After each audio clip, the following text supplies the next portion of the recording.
Audio Jungle.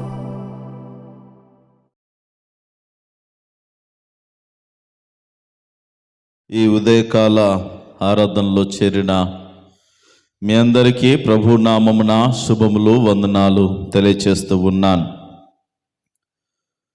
నేటి ఉదయకాల ఆరాధనకు ఏర్పాటు చేయబడిన లేఖన భాగము మత్తయి సువార్త 6వ అధ్యాయము 31వ వచనాన్ని చదువుకుందాం. కాబట్టి ఏమి తిందుమో, ఏమి త్రాగుదుమో, ఏమి ధరించుకుందుమో అని చింతింపకుడి. అన్యజనులు వీటన్నిటి విషయమై విచారింతురు. ఈ రోజున చింతించకుడి అని యేసు ప్రభుల వారు చెప్పిన అమూల్యమైనటువంటి మాటను మనము ధ్యానం చేయబోతూ ఉన్నాం. మనిషి జీవితములో ఉన్న కొన్ని రకాలైనటువంటి టెన్షన్స్, చింతలు, అవి ఏంటివో చెప్తా ఉన్నాడు. ఏమి తిందుమో, ఏమి త్రాగుదుమో, ఏమి ధరించుకుందుమో అని చింతించకుడి. తినడం, త్రాగడం, ధరించుకోవడం, ఇవి మనిషికి ఉన్నటువంటి చింతలు. ఇంకా భవిష్యత్తును గురించి ఇంకా కొన్ని చింతలు ఉన్నాయి. మరి తినడం, త్రాగడం, ధరించుకోవడం ఏ రకమైన చింతలు అనంటే 25వ వచనము మనం చదువుకుందాం. మత్తయి సువార్త 6వ అధ్యాయం 25వ వచనాన్ని చదువుకుందాం. అందువలన నేను మీతో చెప్పునదేమనగా, ఏమి తిందుమో, ఏమి త్రాగుదుమో అని మీ ప్రాణమును గూర్చి అయినను. తినడం, త్రాగడం అనేటటువంటిది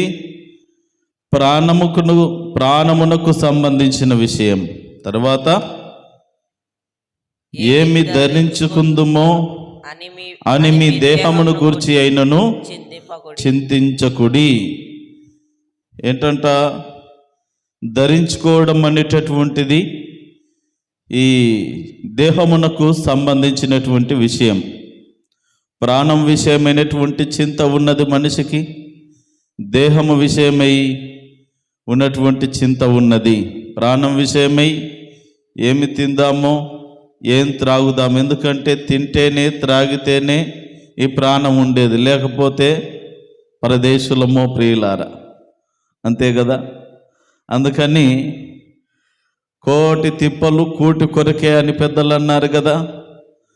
అందుకే ఏదో ఒక పొద్దున్న లేస్తే పని కావాలి, మనకు సంపద కావాలి, ఏదో ఒక రీతిగా 4 మెతుకులు నోట్లోకి వెళ్ళాలి, గుక్కడి నీళ్లు త్రాగాలి అని ప్రాణము ఆరాటపడుతూ ఉంటుందన్నమాట.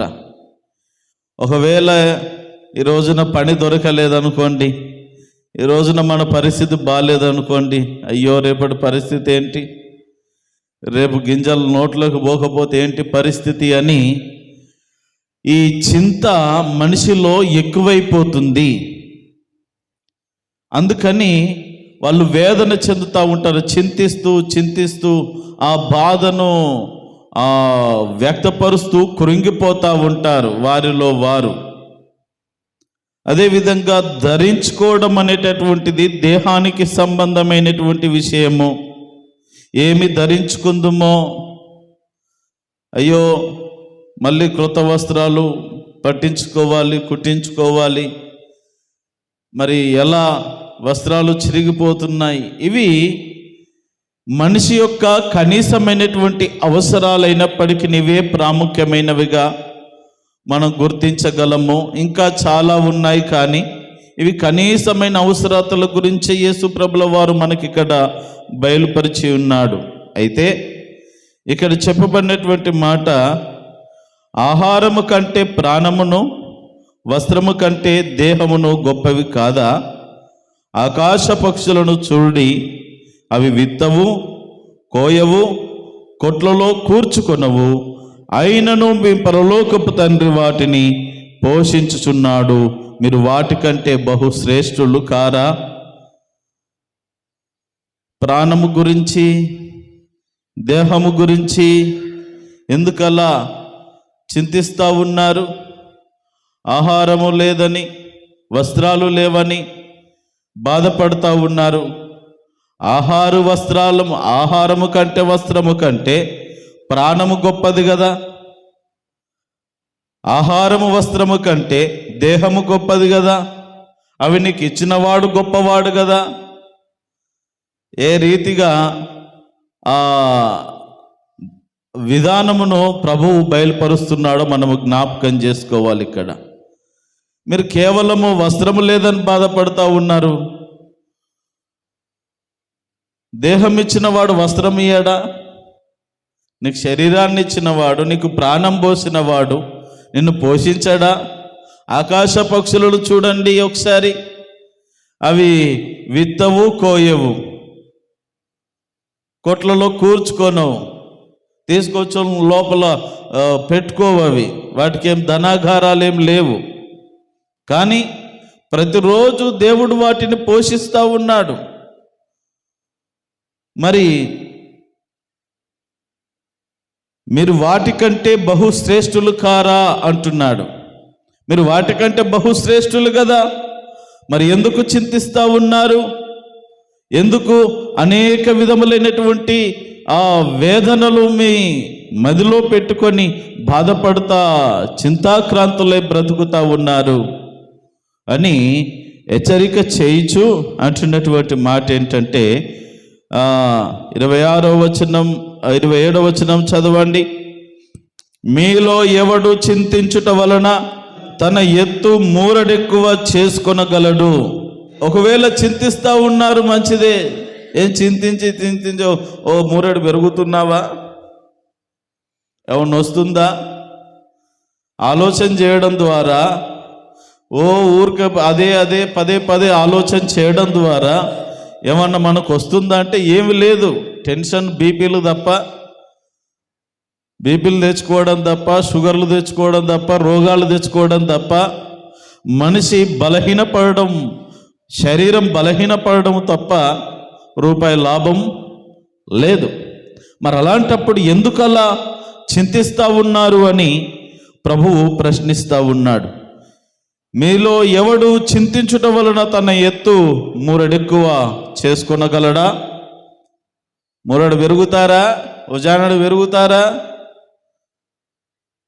పెరగడము మన చేతిలో లేదు. వెంట్రుకలు తెల్లగా చేసుకోలేము, నల్లగా చేసుకోలేము.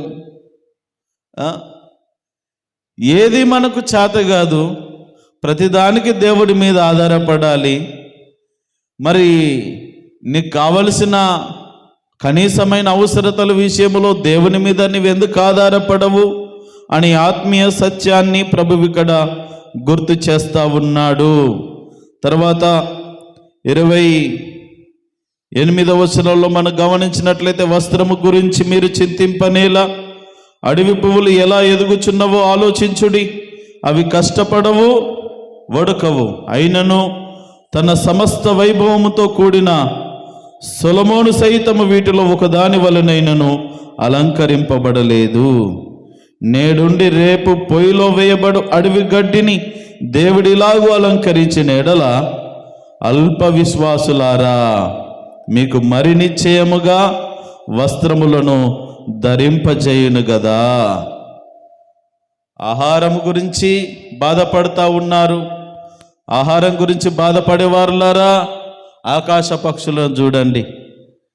దేవుడు వాటిని పోషిస్తూ ఉన్నాడు. మీరు వాటికంటే బహుశ్రేష్ఠులు కదా, మిమ్మల్ని కూడా పోషిస్తాడు కదా. ఎందుకు అలా చింతిస్తున్నారు అని అంటున్నాడు. తర్వాత మానవుని యొక్క రెండో చింత ఏంటి? ధరించుకోవడం. అడవి పువ్వులను చూడండి, మొక్కలను చూడండి. ఇప్పుడు చూస్తే ప్రకృతి ఎంత అందంగా ఉంటుందో. నువ్వేమన్నా తయారు చేసినవా? నీళ్ళు పోసినావా? ఇప్పుడు మరి ఎలా తయారై ఇప్పుడు వెళ్ళి మనం ఫోజులు ఇచ్చి ఫోటోలు దిగుతూ ఉంటాం. మూతులు వంకర పెట్టి కిర్రు కిర్రు అని ఫోటోలు దిగుతూ ఉంటాము. అందంగా పచ్చగడ్డిలో కూర్చొని ఆ ప్రకృతిని ఆస్వాదిస్తూ ఉంటాం. ఎక్కడి నుండి వచ్చింది అది? నువ్వు కష్టపడ్డావా? మరి దేవుడే కదా చేసింది, దేవుడే కదా అందాన్ని ఇచ్చింది. ఈ ప్రకృతి వైభవాన్ని దేవుడే కదా సృష్టించింది. అది కూడా కాలం మారితేనో లేకపోతే రేపు తెల్లవారితేనో బాగా ఎండొస్తేనో పోతుంది, ఆ వైభవం పోతుంది. నేడుండి అవి కూడా, ఆ పువ్వులు కూడా వాడిపోతాయి. కానీ ఆ వాటికి అలంకారం ఇచ్చిన దేవుడు నీ అలంకరణకు వస్త్రాలు ఇయ్యడా? అది ప్రభువు చెప్తున్నటువంటి మాట. అడవి పువ్వులకే అలంకారం ఇచ్చిన దేవుడు, ప్రకృతికే ఒక అందాన్ని ఇచ్చిన దేవుడు, నీ అలంకారానికి, నీకు కప్పుకోవడానికి నీకు వస్త్రాలను ఇయ్యడా? అంటే నువ్వు దేవుని మీద ఆధారపడడం నేర్చుకోవాలి అని ఆత్మీయ సత్యాన్ని యేసుక్రీస్తు ప్రభుల వారు ఇక్కడ గుర్తు చేయుచున్నాడు.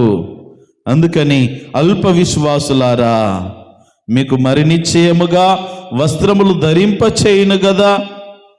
కాబట్టి ఏమి తిందుమో, ఏమి త్రాగుదుమో, ఏమి ధరించుకుందుమో అని చింతించకుడి. అన్యజనులు వీటన్నిటి విషయమే విచారింతురు. ఇతరులు బాధపడుతున్నారు, ఇతరులు దేవుని ఎరగని ప్రజలు చింతిస్తున్నారు అనంటే అది వేరు విషయము. కానీ ప్రభువు నమ్మిన బిడ్డలు, నమ్మి బాప్తిస్వం పొందిన బిడ్డలు, దేవుని కొరకు నమ్మకముగా జీవిస్తున్నటువంటి మీరు చింతించుట ఎలా? ఇక చింతించడం ఆపండి. టెన్షన్లు పెట్టుకోవడం, అతిగా ఆలోచనలు చేయడం ఆపివేసి దేవుని మీద ఆధారపడండి. నిన్ను పోషించగలిగిన దేవుని మీద, నీ అవసరతలు తీర్చగలిగిన దేవుని మీద మీరు ఆధారపడి బ్రతకండి. చింతించడం ఆపండి. మన దేవుడు గొప్పవాడు. ఆకాశ పక్షులను ఉచితముగా పోషిస్తూ ఉన్నాడు. సమస్త జీవకోటిని పోషించే దేవుడు మనకున్నాడు. ఇదిగో ప్రకృతికి చక్కటి అందాన్నిచ్చిన దేవుడు మనకు కూడా చక్కటి వస్త్రాలనిచ్చి మనల్ని కూడా దీవించగలిగిన సమర్థుడు. కాబట్టి ఆయన మనకు వస్త్రాలనిస్తాడు, ఆహారము పానీయములనిస్తాడు. ఇంకా మన చింతకు సంబంధించిన ప్రతి ఈవిని కూడా ఆయన అనుగ్రహించగలడు గనుక దేనిని గురించి చింతించకుడి. అయితే ఆయన రాజ్యమును నీతిని మొదట వెదుకుమని క్రింద చెప్పి ఈ మాటలు యేసు ప్రభుల వారు ముగిస్తూ ఉంటాడు. దేవునికి మహిమ కలుగును గాక. మనము దేని గురించి చింతించవద్దు. ప్రార్థన చేయాలా, ప్రభువుని అడగాల, ప్రభువుకు చెప్పాలా. ఆయన మన సమస్యలను పట్టించుకునేవాడు, ఆయన మనకు సహాయము చేయువాడు. కాబట్టి మీ అవసరత ఏదైనా యేసు స్వామి దగ్గరికి వచ్చి మీరు చెప్పవలసినదే. ఇదిగో ప్రభువా అని దేవుని మీద మీరు ఆధారపడవలసినదే. అప్పుడు మీ సమస్త అక్కరలు తీర్చి మిమ్మల్ని ఆశీర్వదించగలిగిన సమర్థుడు ప్రభు అయిన యేసు క్రీస్తు వారు. కాబట్టి ఆయనను నమ్మకముగా విశ్వసించండి, విశ్వాసములో బలంగా నిలబడండి. అల్ప విశ్వాసుల వలె ఉండకూడదు, అవిశ్వాసుల వలె ఉండకూడదు. మరి గట్టి విశ్వాసము కలిగి మనము జీవించినప్పుడు ఈ కృపలను మనము కూడా స్వతంత్రించుకుంటాం. అట్టి కృపను, సమృద్ధిని, ఆహార పానీయము, వస్త్రములు, ఇంకా మీ ప్రతి అక్కరలు క్రీస్తు యేసు నామ మహిమేశ్వరంలో తీర్చబడి మీ చింతలన్నీ యేసు నామమున తీర్చబడునుగాక. ఆమేన్.